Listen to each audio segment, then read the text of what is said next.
habitat. The trees are planted and they look nice for the porcupines. They live where the anthills. For the zebra, they live where there's grass to graze. The lions are put where they can eat some wild animals, So in their natural habitats. Also, they should mate instead of getting artificial insemination, and they should move freely.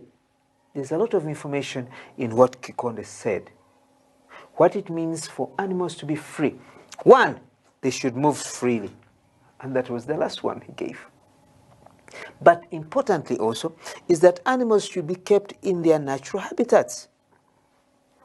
Now Kikonde said, animals should be kept in their natural habitats, natural homes.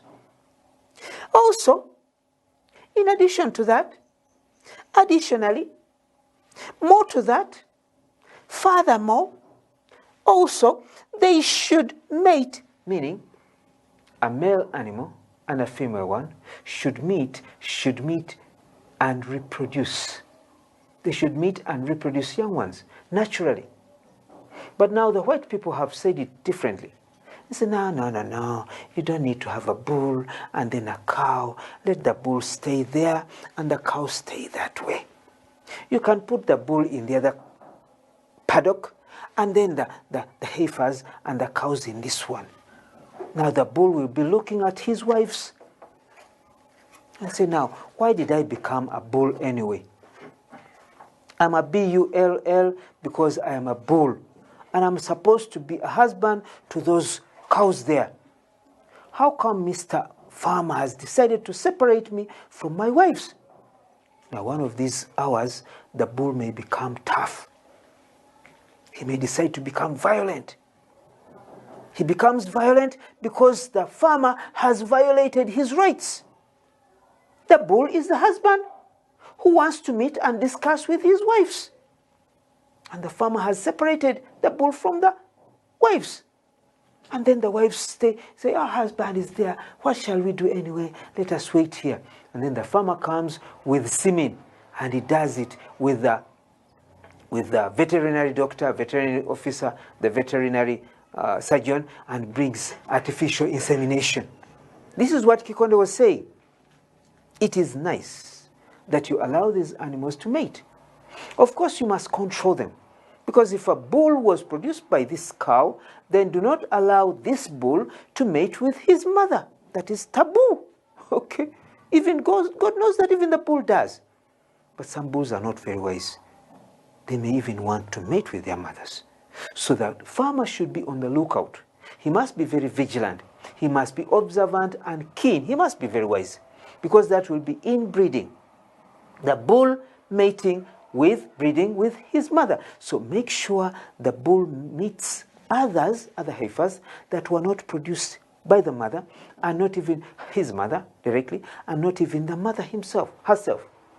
So that's what Kikonde was saying. Animals should be kept in their natural habitats. Good, natural homes. Also, natural surroundings, natural environment. Also, additionally, they should meet and reproduce instead of getting artificial insemination. So he says artificial insemination is very artificial.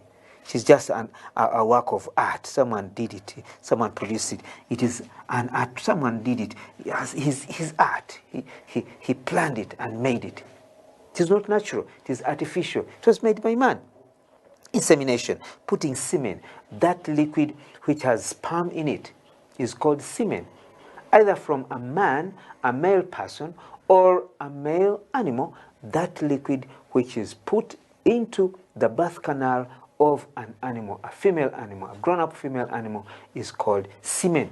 So putting that semen into, maybe using a syringe, any means, putting that semen into the birth canal of a woman or an animal is called insemination. We've heard some women have artificial insemination, and they have a way they call it. Then people produce people from people they have not had sexual intercourse with. They're not their husbands. They produce babies from other husbands they have never seen. They just say, give me the semen. I have no problem. And then they produce sons who do not even resemble any of their relatives around whom she knows. That is abnormal, and God, I think God does not want that. So it's not good for them to have artificial insemination. They should have chance to mate, and reproduce naturally.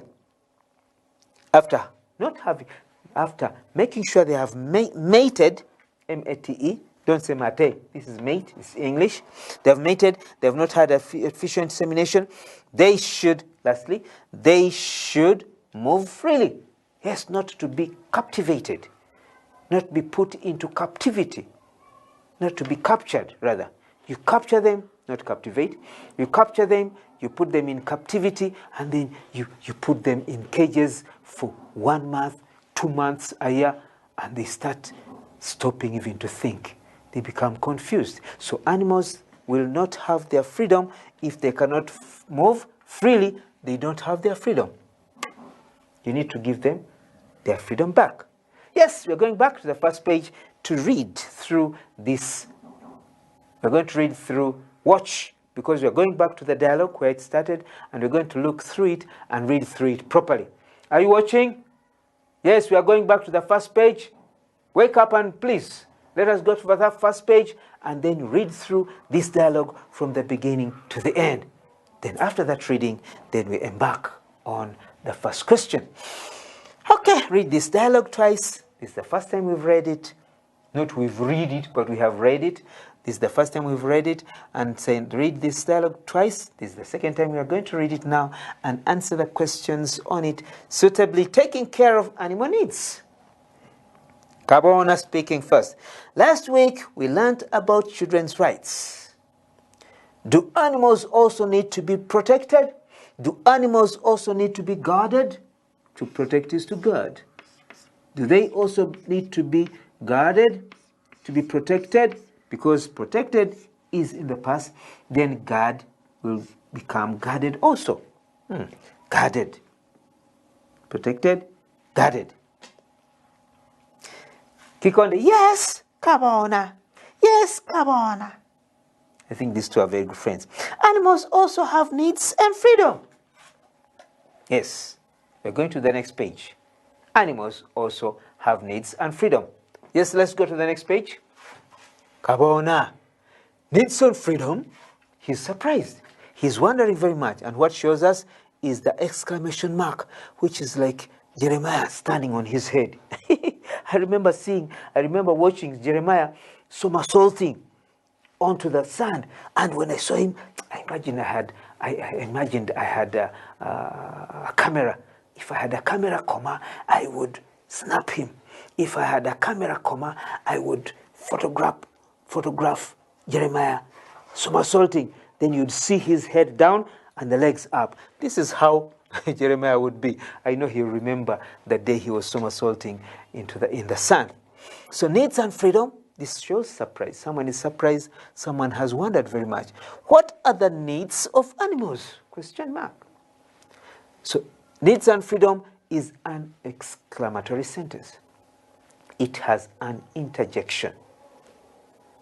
Exclamatory, that's why we say it's an exclamation mark. What are the needs of animals? This one is interrogative. It is in form of a question. Someone is interrogating. I only know. I'm only aware of. I only know means I'm only aware of human needs. I only know human needs. I don't know of animal needs. Kikonde. Animals need food. Okay, he started enumerating, he started listing the things that are needed by an animal to be alive and safe and sound, happy and smiling. Though some animals can't smile. Animals need food, water, protection, peace, love, treatment. Treatment is medical care, medical attention. Housing and security. Yes, they need to be secure. They need to be in a place where they don't have any fears. There are some animals which, when put in some environments, become sick. Some animals,